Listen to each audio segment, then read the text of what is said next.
Women podcast. For your career and your life, no matter what business you're in.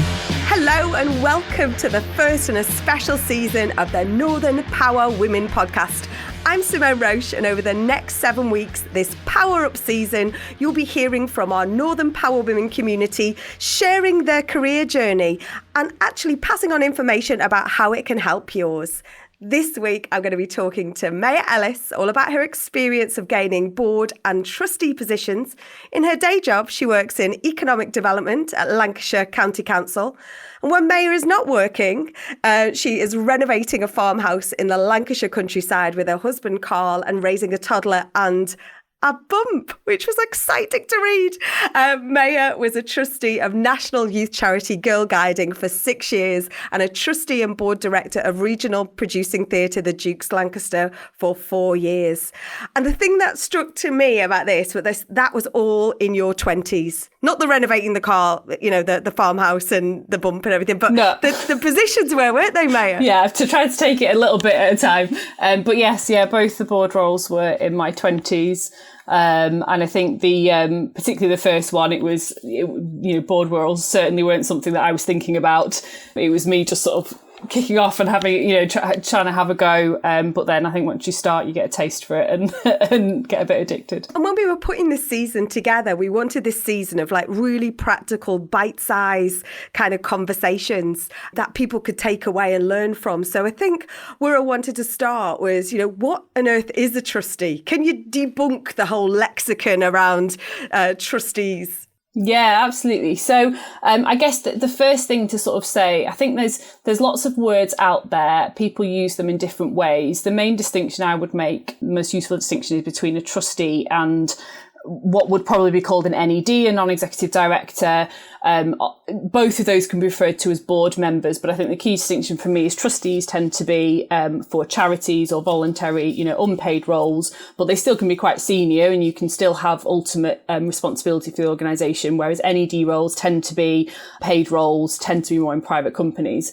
But in both situations, I'll talk mainly about trustees because that's my experience, but most of it can apply to both. And in both situations, it's generally you have the ultimate legal, financial and strategic responsibility for the organisation. They are normally strategic roles. So I think one of the key things I learned early on was understanding the difference between strategic and operational roles.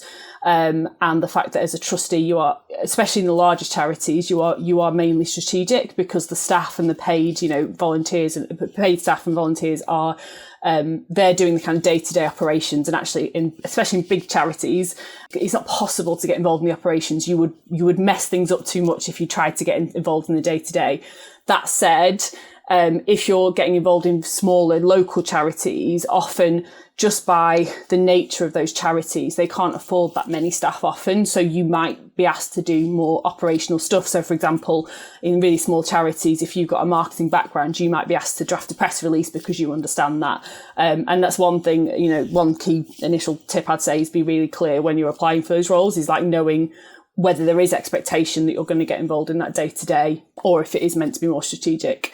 And it was interesting, like I referred to earlier, when we first met, it was at the launch of Northern Power Women back in 2015, I think, our very first event. And I was just so fascinated that this young, smart, career-driven, motivated human was so impressive. And, were you the youngest trustee on Girl Guiding? I wasn't even the youngest, so I think it was a bit of kind of right time, right place. Girl Guiding had just done a massive kind of review of its governance, and it was at a time when a lot of charities were doing that. The Charity Commission had kind of issued new guidance and best practice on how boards should be made up. And a big part of that was around making them smaller so they could be more effective, but also encouraging more diversity, both in terms of age generally, but also making sure you represent the people that you're supposed to support. So obviously with Girl Guiding, it's young women.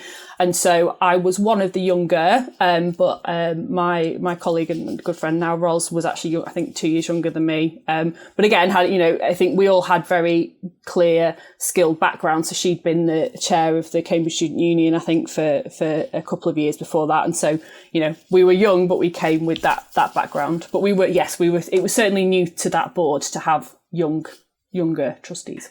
Yeah, and I feel like I'm hovering over it, but I think sometimes if people are aware of trustees and non-exec positions, they think of it as something that you do at the sort of the later parts of your career when you're sort of developing that portfolio. So why did you decide to go and seek out a trustee route, and how did it benefit your career to date? I think for me, like I said earlier, initially it was just I think I was looking later down my career and just thought, well, at one point, eventually I want to be on a board because that's what you do when you get more senior ambitious. And I'd already gotten fairly senior quite quickly in my career in a media company in London. And so I already kind of, did reports into the boards, and I thought, well, I was eyeing that up and had no sense of whether that was a couple of years or many years down the line.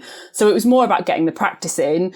When I first applied, like I say, it was kind of, I was lucky, but they thought I was the right fit at the time. I think in terms of what I ended up gaining from it massively, and why I would always recommend it for careers when you're early stage career is mainly that you get exposed to being and acting in a board level capacity way before you would have the opportunity to do that in your day job. And therefore you get to learn a lot about risk management, about sort of power structures, about, financial decision making, in a way that I guess, I don't know, it's just less likely that you would be quite catapulted into that in a role where they were paying you to do it. Whereas obviously there's more demand for that kind of where there's unpaid roles out there. So I think that was the biggest thing. I think another benefit for individuals is something around like life purpose and kind of what you want out of life. And, I think we talk a lot more these days about doing things that, feed your soul or kind of, work to some greater purpose for your life. I think for me at the time I was working in a big media company. I loved that. I loved the commerciality of that, but I didn't feel like I was necessarily giving back to the world or having this greater impact. And so it gave me that in the same way that I think, a side hustle can give you that, or volunteering can give you that. But because my skill set, I enjoyed doing a lot of strategic decision making and stuff anyway, a board role was a nice way to complement that and give it back. Interestingly, now I work for local government, and I actually feel like I don't have as much need to have that separate trustee role because I now feel like I could combine the commercial role and the kind of the impact stuff. But yeah, that was kind of, I think that life purpose thing helps as well. I think the other thing I'd say is, yes, I think you can't deny that it helps with networks and CV and things, but I wouldn't do it through the CV, because I think, well, I say that, I think I completely get people would disagree with me on that, but I think don't make that your primary reason, because it's actually really hard being a trustee. It's a slog of a job, and it's a lot of responsibility.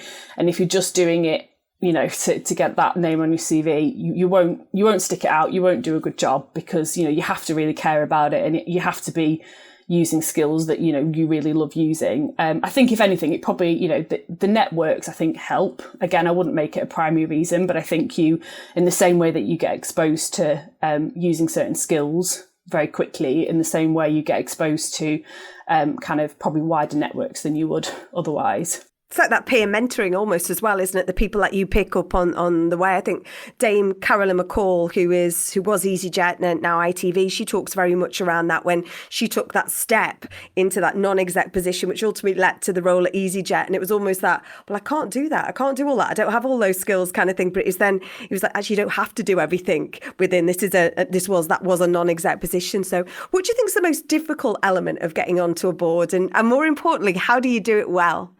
I think, to be honest, the getting onto a board, I think it's the same as any role, applying for any kind of job or position. Is there is prejudice out there. There is the culture and expectations of whichever organisation you're applying for. And so it's kind of the same stuff you've got to navigate, and I guess my take on that is always, do your research and get to know those organisations before you apply, because actually if they're going to discriminate or they're going to not make use of someone like you or value your skills, you probably don't want to be there anyway. So just, do that in advance. I think, again, like, I said about purpose before, I think know your reasons for doing it and sort of choose accordingly. Because I think otherwise, again, if you're just doing it for a CV thing and so you just look for an open role, you're going to another difficult thing is going to be you're going to very quickly realise it's not going to feel right. You're going to feel a bit out of depth. Yeah, I think in terms of doing it well, I think there's probably 3 things I'd say, because I do think people do board roles really badly, and like that's at all ages. There's no discrimination there. I think the first thing is ask questions and be curious and learn. I think, don't assume that others know more than you, especially if you're younger. They don't. And actually, what we were talking about earlier in terms of why a young person would join a board, it's the same for anyone at every level of career, because you're still getting exposed to a whole different area.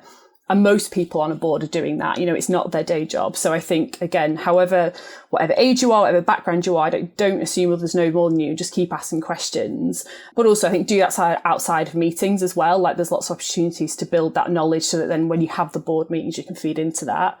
I think the second thing is learn and understand board etiquette. So it's things like, in a 2-3 hour or even a day long board meeting, if there's 15 board members, you're probably going to get 1 or 2 points in there. So make the most of that. The board meeting isn't your kind of soapbox. You don't get to talk for an hour, even though in some board situations, some people think that's the case.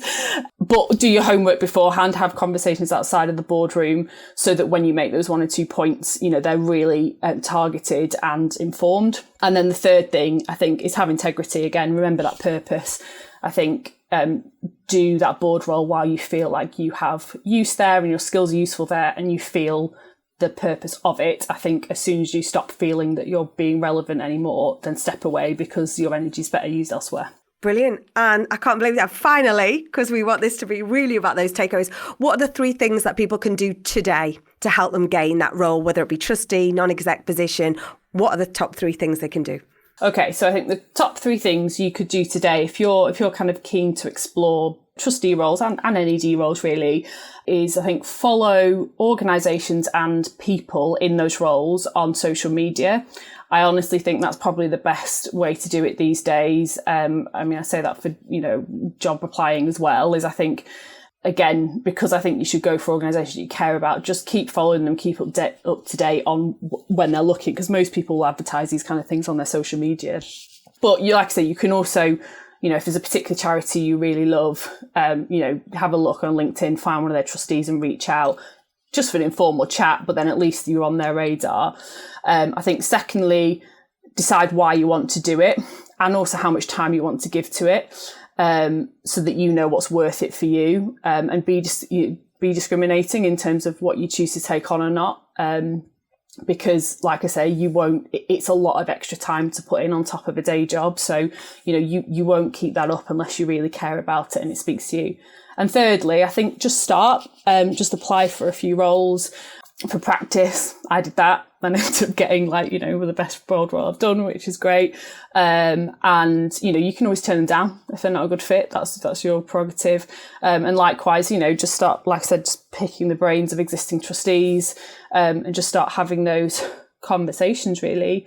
I think those are the ways I did it. Like I said, the first board role I got was, it was through encouragement from other people, and I thought, I'll have a go. Didn't particularly think I'd get it. I wasn't hugely confident. It was just trying. And then the second one was, I came back up to Lancashire, where I live now. I'd been reaching out to my network who I already had up there, talking to them. Wasn't looking for a board role, but one of them happened to have been asked for suggestions for the board up at the Dukes. I had a history there. He put my name forward. So again, I think both of those worked for me, and I assume would work for lots of others. This has been brilliant. Such fantastic knowledge, insight. Be purposeful. Make sure you find the board with the right culture and be committed, because it will take time on top of your day job. Maya, many thanks for sharing your knowledge today. Next week, we're going to be talking to Shalina Begum about speaking up and using your voice for good. I'm Simone Roche. You've been listening to the Northern Power Women podcast Power Up series, a What Goes On Media production.